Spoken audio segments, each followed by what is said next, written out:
हाय बच्चों, हॅलो, नमस्ते.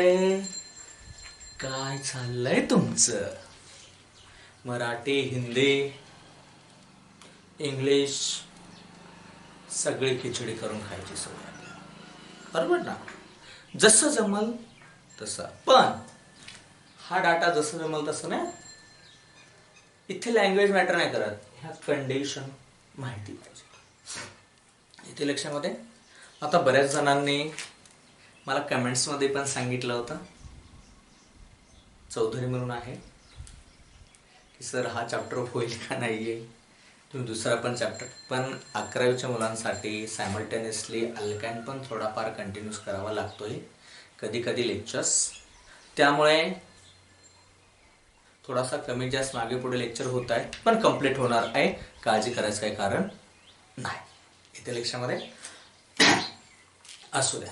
आपण कोणता बघतोय? डी ब्लॉक एलिमेंट मधल्या प्रॉपर्टीज चालू आहेत डी ब्लॉक एलिमेंटच्या. तर आता आपल्याला दुसऱ्या प्रॉपर्टी कंटिन्यूस करायच्या, रिमेनिंग ज्या राहिलेल्या आहेत त्याच्यामधली फर्स्ट प्रॉपर्टी आजच्या लेक्चर मधली असणार आहे कॅटॅलिटिक प्रॉपर्टी. असू द्या. लास्ट लेक्चरला मॅग्नेटिक प्रॉपर्टी सांगितली होती, how to find Bohr magneton value calculate करून दाखवली होती, number of unpaired electron find करून. आणि त्याच्या अगोदर सांगितलं होतं कलर. आता काय सांगितलं सर, ते टेट्राहेड्रल्स आणि ऑक्टाहेड्रल्स मध्ये कमेंट्स मध्ये विचारलं होतं एक कसं फाइंड करायचं. This is not any theoretical method to how to find the color.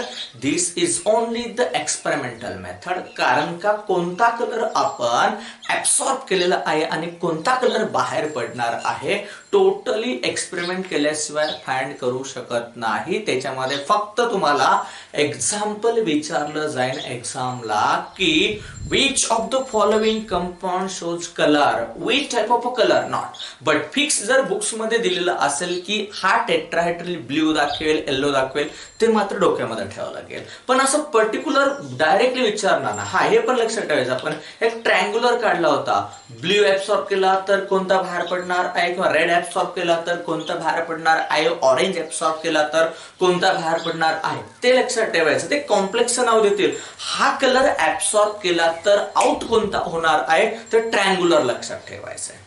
Okay, म्हणजे मी काय सांगतो लक्षात येतंय का? मागच्या ज्या पॉइंट्स मध्ये तुम्ही मागच्या चॅप्टर्स मध्ये ज्या कमेंट्स केल्या होत्या किंवा त्याच्याबद्दल सांगितलं होतं ते इन्फॉर्मेशन ज्यादा ते एक्सपेरिमेंटली डाटा असणार आहे. परंतु लक्षात ठेवायचं कोणता कंपाऊंड कलर्ड असणार आहे, कलरलेस असणार आहे. त्याच्यामध्ये मी 4-5 रिझन दिली होती का कलर. काही KMnO4 मध्ये डीडी ट्रान्झिशन नाहीये, पण एक स्पेशल केस आहे. कोणती? चार्ज ट्रान्सफर ट्रान्झिशन्स मुळे काय असणार आहे, किंवा चार्ज ट्रान्सफर स्पेक्ट्रा असतो त्याच्यामध्ये, की ऑक्सिजनचा एक इलेक्ट्रॉन Mn मध्ये जाऊन त्याची ऑक्सिडेशन स्टेट डिक्रीज होते, +7 रूपांतर +6 मध्ये होतं. हे लक्षात ठेवा. यहां तक समज में आया?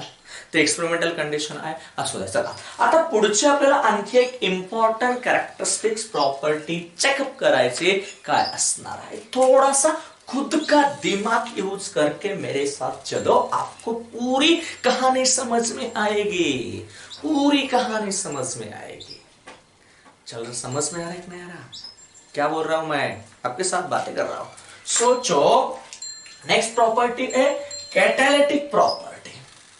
आता कॅटॅलिस्ट आपल्याला माहिती आहे. In which conditions are use for the catalyst.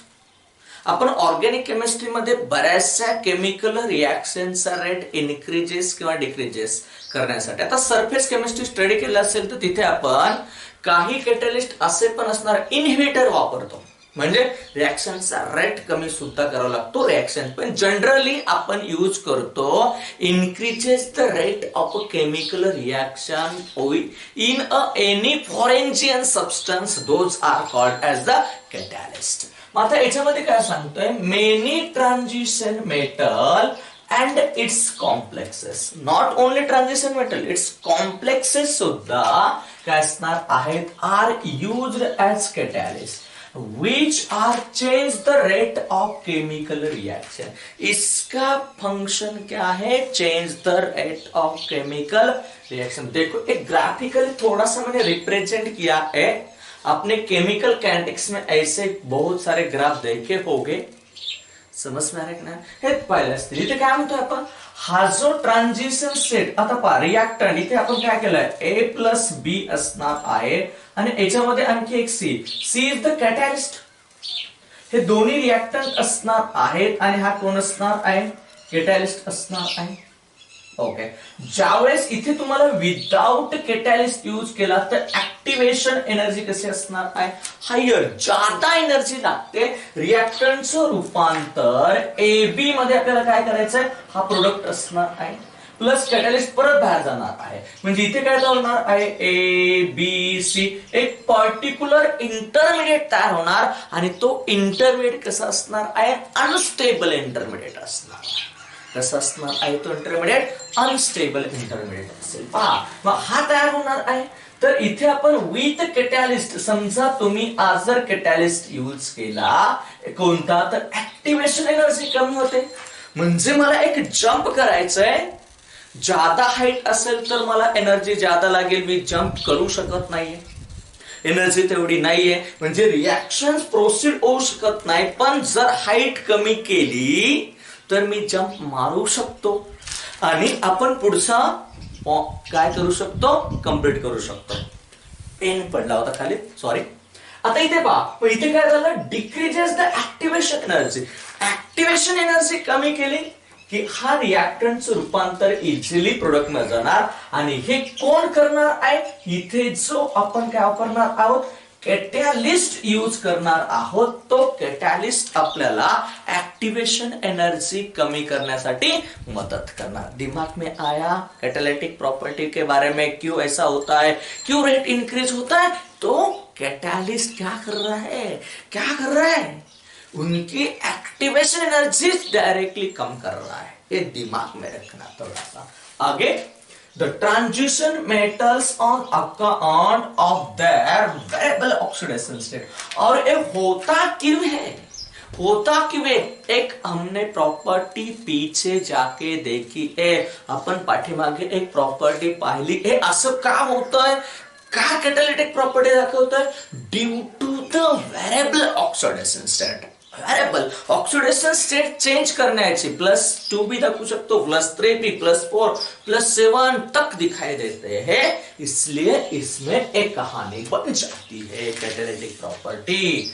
Variable oxidation state are able to form unstable intermediate.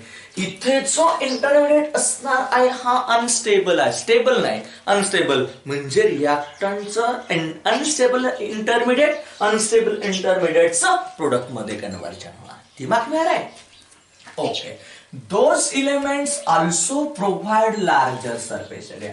मैंने पहले भी बताया था, आपने एडसॉर्प्शन थ्योरी पढ़ाई होगी, फ्रूमलिच एडसॉर्प्शन होगी या तो लैंगमर एडसॉर्प्शन थ्योरी आपने पढ़ाई होगी. उसमें पूरा डिटेल दिया है कैटालिस्ट क्या प्रोवाइड करते हैं. लार्जर, जितना लार्जर सरफेस एरिया होगा उतना इजीली उससे कौन टच होगा, रिएक्टेंट टच अप करेगा और अनस्टेबल इंटरमीडिएट बनाएगा और इजीली उसको रिएक्टेंट से कहां लेके जाएगा, प्रोडक्ट में लेके जाएगा. कहां लेके जाएगा, प्रोडक्ट में लेके जाएगा. देखो, larger surface area for reactant and to be absorb नहीं करेगा, एब्सॉर्ब नहीं.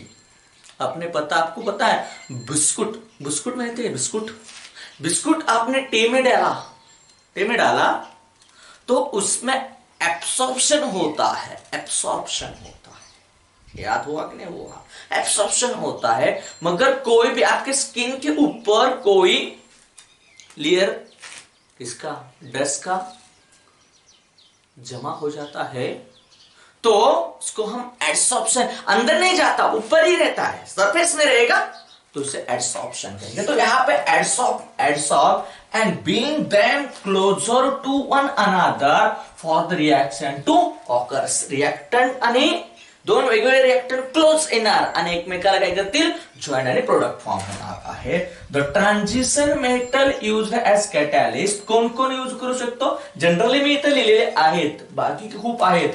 आयर्न असेल, कोबाल्ट असेल, निकेल असेल, एमएन असेल, प्लॅटिनम असेल, क्रोमियम असेल, पॅलाडियम एक्सेट्रा. आता अदर एक्झाम्पल की जे स्पेशली असणार आहे ते आपल्याला लक्षात ठेवायचं आहे. MnO2 act as a catalyst for decomposition of KClO3. KClO3 का कन्वर्जन O2 में लेके जाए. सर ये रिएक्शन कहाँ यूज होती है? किसी आदमी को आपने वेंटिलेटर में डालते हुए देखा है कि नहीं देखा? देखा होगा. जब भी आपको ऑक्सीजन की जरूरत होती है मगर आप नेचुरली ऑक्सीजन रेस्पिरेशन नहीं होता तो हम आर्टिफिशियली प्रोवाइड करते हैं, तो वहां ऑक्सीजन कहां से आता है? तो कोई केमिकल रिएक्शन करना पड़ता है. तो ये देखो KClO3 आप विदाउट MnO2 यूज नहीं किया एंड KClO3 का डिकम्पोज किया तो बहुत टाइम रिक्वायर्ड लगेगा. मगर आप थोड़ा 1 ग्राम ही MnO2 यूज किया तो वो रिएक्शन का रेट ट्रिपल टाइम फास्टर होगा. तो इसलिए तो यूज होगा. Again nickel act as in hydrogenation of oil to fats. Fats में लेके जाएंगे. डालडा माहिती सगळ्यांना? तुमच्या भाषेमध्ये तुंप. तुंप माहिती का? ओके असेल माहिती. आता हे आपण डायरेक्टली ज्यावेळेस आपण ग्राउंडनट वगैरे क्रशिंग केल्यानंतर ऑइल मिळतं, डालडा नाही मिळत. पण आता ऑइलचं रूपांतर आपल्याला डालडा किंवा फॅट्स मध्ये कन्वर्जन करायचं असेल तर तुमच्या भाषेमध्ये काय म्हणतो मी?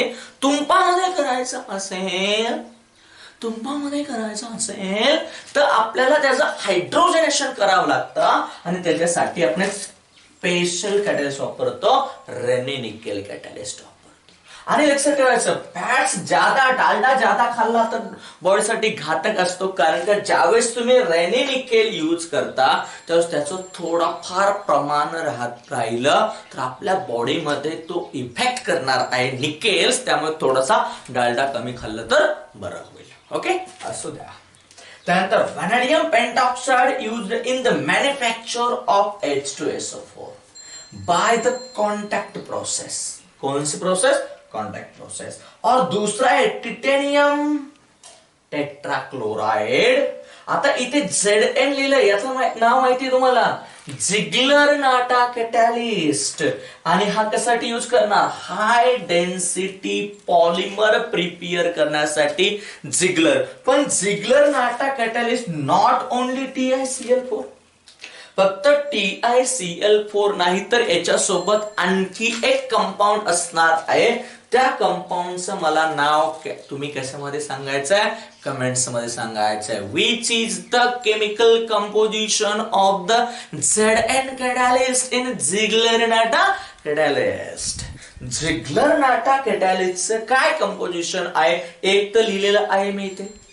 दुसरं कोणतं असणार आहे टोटल सांगायचं मला कमेंट्स मध्ये. बघूयात आता कोण कोण सांगताय. आणि ऑदर याच्यामधले कॅटॅलिस्टचे भरपूर एक्झाम्पल्स आहेत, ते पण एक्झाम्पल पाहायचे. कारण का MCQ ला विचारला जाऊ शकतो कोणत्या प्रोसेससाठी कोणता कॅटॅलिस्ट यूज केला जाणार है. यहां तक समझ में आया? आप स्क्रीनशॉट लगा के पूरे नोट्स राइट कर दो राइट. जल्दी जल्दी करो.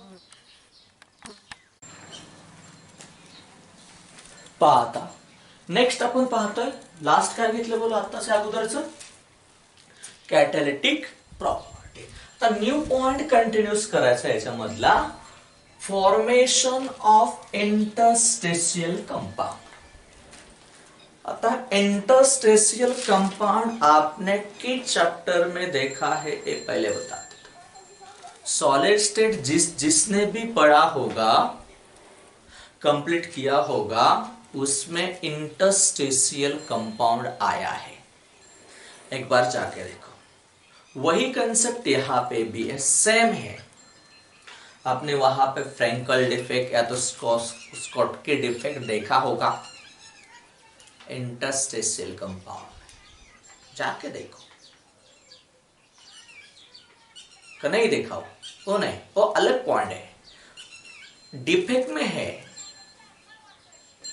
देखो एक बार जाके सॉलिड स्टेट में आपको पूरा देखने को मिलेगा. इंटरस्टेशियल क्या बोलता है? कोई भी मेटल है, मेटल में इंटरस्टेशियल कंपाउंड है तो वाइड होता है, एम्प्टी स्पेस बोलता है. देखो फ्रैंकल में स्कॉट में आपको एक्सप्लेन किया हुआ टीचर ने, जाके देखो, और उधर दिया भी है। और जो भी यहाँ पे एटम, तो देखो भी पहले बता देता, small non metallic atom such as, interstitial में कौन कौन सा एटम होता यूज होता है, स्मॉल नॉन मेटेलिक, मेटेलिक नहीं है, नॉन मेटेलिक, सच एज, या तो हाइड्रोजन यूज होगा, दूसरा बोरॉन यूज होगा, या तो कार्बन यूज होगा, या तो nitrogen etcetera, are able to occupy interstitial space. जो भी ए वायर्ड है इसमें, ये स्पेस वाला है, ये इधर वाला स्पेस है, ए वाला जो भी ऑक्यूपाइड, अनऑक्यूपाइड स्पेस, ऑक्यूपाइड नहीं बोल रहा हूं मैं, अनऑक्यूपाइड या तो वायर्ड, एम्प्टी स्पेस भी बोल सकते हैं आप उसको, space of the lattice of the D block element to form combination which term interstitial compound. As a empty space है, इसमें जो भी ए वाले चारों एलिमेंट और नॉन मेटेलिक एलिमेंट वहां पे जाके चिपकेंगे। देखो आप जिस टाइम भी बस में सफर करते हैं ना, तो जहां भी जगह मिल जाती वहां जाके चिपकेंगे, ऐसा ही इनका है, जहां भी जगह मिलेगी वहां जाके चिपकेगा, चिपकेगा, बैठ जाएगा, चिपकेगा ना, बैठ जाएगा, तिथे जाऊन हळूच असं चिकटणार आणि एक नवीन कंपाऊंड थोडासा प्रॉपर्टी चेंज करणार। ओके, पण याच्या कोणत्या प्रॉपर्टीला डिस्टर्ब नाही होणार, केमिकल प्रॉपर्टीला तो डिस्टर्ब नाही करणार, फक्त थोड्याशा फिजिकल प्रॉपर्टीला चेंजेस करेल। कौन, इंटरस्टेशियल। देखो आगे देखो, they are usually non stoichiometric. आपको पता है स्टाइचोमेट्रिक होता तो उसका कंपोजिशन फिक्स होता है, और नॉन स्टाइचोमेट्रिक आया तो उसका कंपोजिशन फिक्स का कोई गारंटी नहीं है।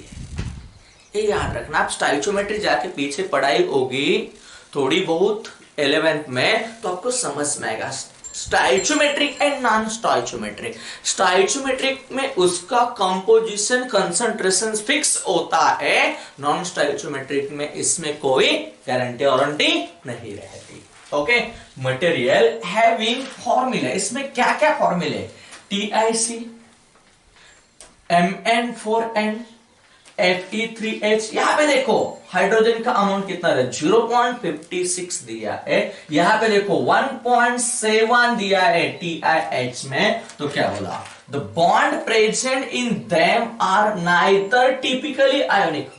यहां पे नॉट स्पेशली आयोनिक बॉन्ड भी नहीं होगा, जब तक ढक्कन नीचे नहीं गिरता तब का लेक्चर भी खत्म नहीं होता, ये भी पता है आपको।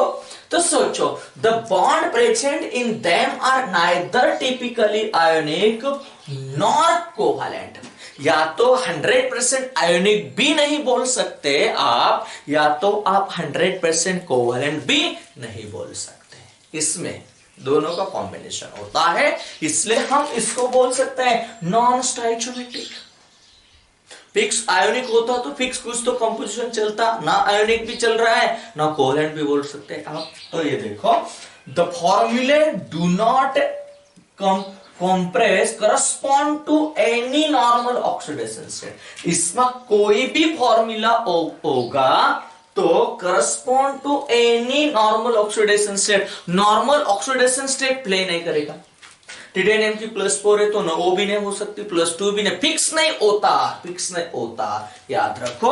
और यहाँ पे बोला था कि एक पूरा कंपाउंड है, मेटल है, मेटल में जो भी एम्प्टी स्पेस है, या तो वाइड बोल सकता है इंटरस्टेशियल, इसमें कौन आके चिपकेगा, आके कौन बैठ जाएगा, इसमें जहां जगह मिलेगी वहां चिपक जाएगा, जहां जगह मिलेगी वहां चिपकेगा। इसको हम ट्रैप्ड एटम, एक कौन रहते हैं ट्रैप्ड एटम में, या तो हाइड्रोजन होगा, या तो बोरॉन होगा, या तो कार्बन, या तो नाइट्रोजन, स्मॉल एटम जाके चिपकेगा और एक नया तरीके का कंपाउंड बन जाएगा, हम उसको बोलेंगे फॉर्मेशन ऑफ इंटरस्टेशियल कंपाउंड। और एक खाली ट्रांजिशन मेटल का ही काम है, एक खाली किसका काम है, ट्रांजिशन मेटल। और इसके कैरेक्टरिस्टिक क्या है, देखो आपने सॉलिड स्टेट में पूरे कैरेक्टरिस्टिक्स पढ़े हैं, मगर यहां पे देखो some chemical properties same chemical properties but different physical property.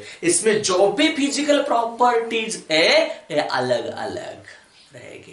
कौन से? सच एज डेंसिटी, कंडक्टिविटी आपको सेम नहीं मिलेगी देखने को, आपको डिफरेंट मिलेगी। या तो high melting point then pure metal, इसमें जो प्योर मेटल होगा उससे इसकी मेल्टिंग पॉइंट तो इंक्रीज हो जाती है। यहाँ पे फॉर्मेशन ऑफ इंटरफेसियल कंपाउंड में समझ में आया कि नहीं आया? देखो एक बार खुद स्क्रीनशॉट लगा लो और लिख लो, या तो पॉज करके लिख दो। समझ में आया? Okay, next point two continuous, alloy formation. और भी एक कैरेक्टरिस्टिक्स है, कौन सी? Alloy formation. देखो जरा पेन चेंज कर देता। अलॉय फॉर्मेशन क्या बात है? अलॉय फॉर्मेशन में क्या बात है? कौन सा मेटल? आप एबी बॉन्ड सॉलिड स्टेट में थोड़ा बहुत देखा होगा, सेम अलॉय फॉर्मेशन। अलॉय किसको कहते हैं? अलॉय की प्रॉपर्टीज क्या है? आप बहुत बार पढ़ चुके ना। अलॉय में क्या होता है? मेटल का थोड़ा बहुत चेंजेस बन जाता है। और कौन दिखाएगा? Transition metal form a larger number of alloys. आपण डे टू डे लाईफ मध्ये सुद्धा खूप वेगवेगळ्या प्रकारचे अलॉयज यूज करत असतो। येते लक्षामध्ये? ते पाहणार आहोत आता। D block elements are quite similar in atomic size. जवळ सगळ्याच डी ब्लॉक एलिमेंटची एटॉमिक साइज सिमिलर आहे, त्यामुळे एखाद्या ठिकाणी स्पेस रिकामा असला तर आपण एक एटम इन्सर्ट करून बाहेर काढून आउट करून दुसरा इन्सर्ट करू शकतो आणि तिथे थोडासा चेंजेस करणार आहे, अलॉय फॉर्मेशन। आता ते पाहणार आपण। एटम्स साइज काय? D block elements are quite similar in atomic size. The atom of one metal can be substituted. One metal's atom can be substituted the atom of other metal in its crystal lattice। क्या बनेगा? Crystal lattice. यही देखो, यही कहानी है पीछे भी, यहाँ पे भी।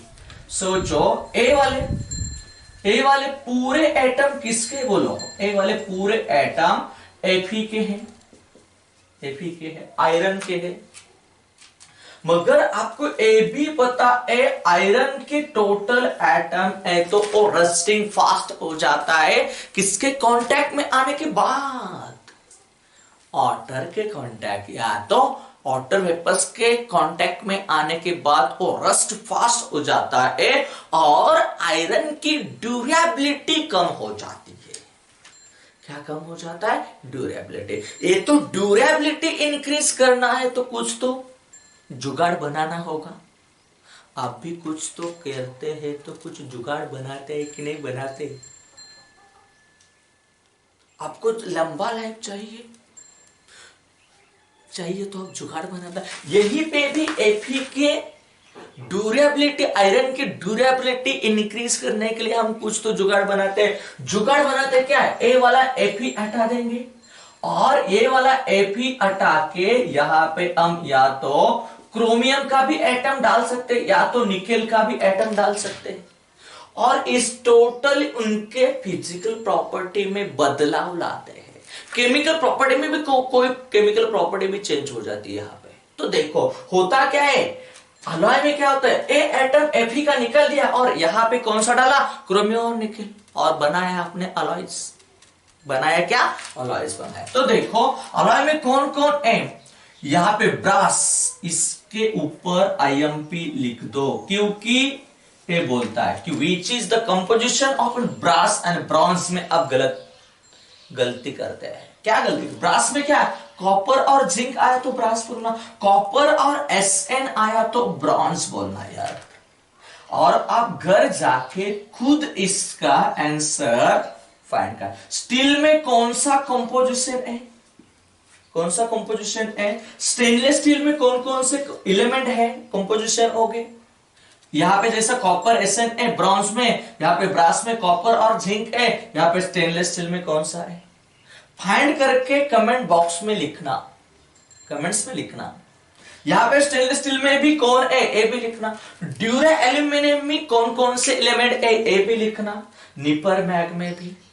और अल्निको को तो मैं बता देता हूं डायरेक्टली, यहां पे एल्युमिनियम, निकेल आणि कोबाल्ट असणार आहे, याच्या नावातच आहे, कोई प्रॉब्लेम। निपर मॅग मध्ये कोण आहेत कमेंट्स मध्ये सांगा। ड्युरा एल्युमिनियम मध्ये कोण असणार कमेंट्स मध्ये सांगा। मी सांगू शकतो पण तुम्ही पण थोडेसे बुक्स चेक करा आणि बऱ्याचदा याच्यावरती प्रश्न विचारला जातो, विच is the composition of and the alloys. Alloy मध्ये कोणकोणतं असणार आहे कंपोजिशन लक्षात आलंय का? काय क्वेश्चन विचारला जातो याच्यावरती, काय विचारला जाऊ शकतो इथे सगळ्या properties of and D block एलिमेंटच्या किंवा कॅरेक्टर स्पेशली काय काय असणार आहेत हे आपण घेतलेले आहेत। याचा थोडासा डीपली स्टडी करायचा आहे, याच्यावरती कोणत्या प्रकारचे एमसीक्यूज असणार आहेत आपण चॅप्टर संपल्यानंतर घेणार आहोत इथे लेक्चरमध्ये। आता आपल्याला पुढचा पॉइंट कंटिन्यूस करायचा आहे। पुढचा पॉइंट असणार आहे some important compounds of D block, और यहाँ पे डी ब्लॉक खत्म हो जाएगा, कंटिन्यूस होगा ए ब्लॉक एलिमेंट। कौन सा? ए ब्लॉक। ए तब तक लिख दो, मैं आगे की कहानी कंटिन्यूस करवा देता हूं। पुढचा पॉइंट कंटिन्यूस करायचा आहे सम इंपॉर्टंट कंपाउंड्स, सम इंपॉर्टंट कंपाउंड्स। आता त्याच्यामधलं पहिलं कंपाउंड असणार आहे पोटॅशियम डायक्रोमेट। पहिले कंपाउंड कोणतं आहे? Potassium dichromate. आपल्याला काय स्टडी करायचंय? पोटॅशियम डायक्रोमेट स्टडी करायचंय। काय सांगतोय पोटॅशियम डायक्रोमेट? पाहता, पोटॅशियम डायक्रोमेटचा फॉर्म्युला सगळ्यांनाच माहिती आहे। काय फॉर्म्युला आहे? K2Cr2O7। इसका कलर भी आपको पता है। इसमें देखो, it is the most important compound of chromium. क्रोमियमचं सगळ्यात इंपॉर्टेंट कंपाउंड असणार आहे आणि इसके ऊपर कौन सा सवाल बन जाएगा यहाँ पे मिलता है। It is manufacture from chromite ore, याद रखना क्रोमाइट ओर। और क्रोमाइट ओर का फॉर्मूला क्या है? FeO.Cr2O3, याद रखना। क्रोमाइट ओर में Fe है, CrO3 है, तो याद रखना क्रोमाइट ओर। तो कैसे निकलता है? पहले स्टेप में क्या होगा? Chromite ore to sodium chromate में कन्वर्ट हो जाएगा। तो सोचो, FeOCr2O3 is react with Na2CO3 or oxygen, it get converted into sodium chromate। याद हुआ? अब सेकंड स्टेप में क्या? सोडियम क्रोमेट का कन्वर्जन सोडियम डाइक्रोमेट में करते हैं, तो क्या करने वाला है? Sodium Na2Cr2O4 is react with H2SO के साथ रिएक्शन करो, तो यहाँ पे आपको मिलेगा Na2Cr2O7 और Na2SO4 वाटर मॉलिक्यूल। और थर्ड स्टेप में हम करेंगे sodium dichromate to potassium dichromate. यहाँ करना पड़ेगा sodium dichromate is treated with KCl, it get converted into potassium dichromate और NaCl निकलेगा। यहाँ तो ये इंपॉर्टेंट हो गए ये बातें यहाँ तक। बाकी के जो भी रिएक्शंस है, रिएक्शंस आप खुद बुक्स में देखो, बहुत सारे रिएक्शंस है और आप में स्टाइचियोमेट्री में ये रिएक्शन पढ़ी होगी कि कैसे रिएक्शन कंटिन्यूस करना है, क्या करना है, थोड़ा बहुत वहां जाके देखो। मैं इसका स्ट्रक्चर आपको बताता हूँ कि कौन सा सवाल इसके ऊपर आया है, क्या स्ट्रक्चर है। एक बार स्क्रीनशॉट लगा दो इसका, देखो आगे ये स्ट्रक्चर आपको बता दिया जाता है एग्जाम्पल में। CrO5 का स्ट्रक्चर बता दो मुझे, कौन सा स्ट्रक्चर आएगा और उसकी एक कंडीशन भी बता दे। CrO5 क्या है? CrO5 का, और दूसरा है CrO4 2- का, या तो Cr2O7 2-। इसका स्ट्रक्चर क्या है? देखो, Cr, यहाँ पे ऑक्सीजन, यहाँ पे ऑक्सीजन, डबल बॉन्ड O, वहां यहाँ ऑक्सीजन, ऑक्सीजन। हो गया कि नहीं हो गया? तो देखो, इसमें एक लिंकेज है, अलग लिंकेज है। इसमें ऑक्सीजन ऑक्सीजन जब भी लिंकेज होती है तो आपको उस लिंकेज में आप क्या बोलते हैं, क्या बोलते हैं, परऑक्साइड लिंकेज है इसीलिए। और इस क्रोमियम का मुझे हाइब्रिडाइजेशन बताना कमेंट्स में, क्या है हाइब्रिडाइजेशन। और इस स्ट्रक्चर बोलते हैं, इसका एक स्पेशल स्ट्रक्चर और शेप होता है, कौन सा, बटरफ्लाई, बटरफ्लाई शेप। कौन सा होता है, बटरफ्लाई शेप होता है। इसका जो भी स्पेशल स्ट्रक्चर होता है, उस स्पेशल स्ट्रक्चर और शेप होता है बटरफ्लाई, याद रखना। होता है ना बटरफ्लाई सर्कल, दिखता है कि ना ये बटरफ्लाई, आहे कि नहीं, फुलपाखरा सर्कल दिखते ना ये बटरफ्लाई शेप। इसका देखो, ये समझ में आएगा, CrO5 दिया जाता है आपको एग्जाम पे और बोलता है इसका शेप कौन सा है, तो आपको याद होना चाहिए कौन सा शेप है, बटरफ्लाई शेप है। क्योंकि इस स्ट्रक्चर तो ऐसा, क्योंकि इसमें परऑक्साइड लिंकेज है। तो इसकी ऑक्सीडेशन स्टेट भी आप फाइंड कर सकते हैं और कमेंट्स में बता दो एक क्रोमियम की यहाँ पे ऑक्सीडेशन स्टेट भी क्या मिलेगी। कौन कौन बता सकता है, मुझे भी समझ में आएगा इसकी क्या ऑक्सीडेशन स्टेट है इसकी। और कमेंट्स में क्या बताना है, OS क्या आएगी इस क्रोमियम की, फाइंड करके बताना, मुझे फाइंड करके बताना किस किस को समझ में आया है ऑक्सीडेशन स्टेट इस क्रोमियम की फाइंड करने के लिए। मुझे भी समझ पता चलेगा कौन कौन फाइंड कर सकता है। नहीं आया तो कमेंट्स में लिखना, जो भी आएगी आपकी वही लिख देना, मैं करेक्ट नेक्स्ट लेक्चर में बता दूंगा आपको। और यहाँ पे इसका स्ट्रक्चर देखो, तो यहाँ पे स्ट्रक्चर होगा Cr डबल बॉन्ड O, यहाँ पे O माइनस, यहाँ पे O माइनस और यहाँ पे ऑक्सीजन। तो ए हो गया, तो हम इसको कनेक्ट कर दे दिया तो ए कौन सा शेप हो गया, आप भी बता सकते हैं। ये कौन सा हो गया, टेट्रा, टेट्राहाइड्रल। कौन सा हो गया, टेट्राहाइड्रल। या तो ए ऐसा भी लिख सकते हैं हम, Cr, यहां भी ऑक्सीजन लगा दो, यहां ऑक्सीजन लगा दो, यहां ऑक्सीजन लगा दो, ऑक्सीजन, और पूरे ब्रैकेट के ऊपर ही 2 माइनस चार्ज लगा सकते हैं आप, तो होगा टेट्राहाइड्रल। या तो Cr, और इसकी भी ऑक्सीडेशन स्टेट बता दो, OS क्या आएगी ऑक्सीडेशन स्टेट से बता दिया। और इसका भी हाइब्रिडाइजेशन आप लिख दो, Hb क्या मिलेगा, क्योंकि इसके ऊपर सवाल बनता है तो वो आपको फाइंड करना पड़ेगा, फाइंड करना पड़ेगा। तो सोचो, आप खुद का दिमाग लगा के थोड़ा सा मुझे बता देना, बता देना, समझ में आया। और यहाँ पे हम स्ट्रक्चर निकालते हैं, Cr तो 2A ऑक्सीजन, Cr यहाँ पे एक ऑक्सीजन, यहाँ पे एक ऑक्सीजन, यहाँ पे एक ऑक्सीजन। सेम कहानी यहाँ पे मिल जाएगी आपको, आपको A वाला स्ट्रक्चर मिलेगा। तो आपको पता होना चाहिए यहाँ पे आपको मिलेगा 180 पिकोमीटर, इतनी उसकी लंबाई होगी, और दूसरा होगा 163 पिकोमीटर लंबाई। और यहाँ पे जो भी बॉन्ड एंगल होगा, ए बॉन्ड एंगल होगा 126 degree, 126 degree. A B structure आप ऐसा निकाल सकते हैं, ए बी इसका भी शेप कैसा है, टेट्रा, टेट्राहेड्रल। और इस क्रोमियम का भी मुझे आप क्या बताना, क्या बताना, बोलो क्या बताना, हाइब्रिडाइजेशन बता देना। और इसके ऊपर भी आप कौन सा चार्ज लगा देना है आपको, 2 माइनस चार्ज लगा देना टोटल स्ट्रक्चर के ऊपर। एक सम इंपॉर्टेंट स्ट्रक्चर, कैसा स्ट्रक्चर बनता है, क्या है, कैसा हो जाता है। इसमें और भी एक इंपॉर्टेंट कंपाउंड बचा हुआ है KMnO4O, आप खुद करो, उसमें कोई भी प्रॉब्लम आया तो मुझे बता देना आप, मैं उसके बारे में थोड़ा सा ले लूंगा। यहाँ तक डी ब्लॉक में खत्म कर देता हूँ, बाद में इसका जो भी रिमेनिंग पार्ट है ए ब्लॉक का नेक्स्ट लेक्चर में कंटिन्यूस कर दे दूंगा। और मैं क्या बोलता हूँ, जिसने मेरा चैनल सब्सक्राइब नहीं किया वो मेरा चैनल सब्सक्राइब करते चलो, ओके।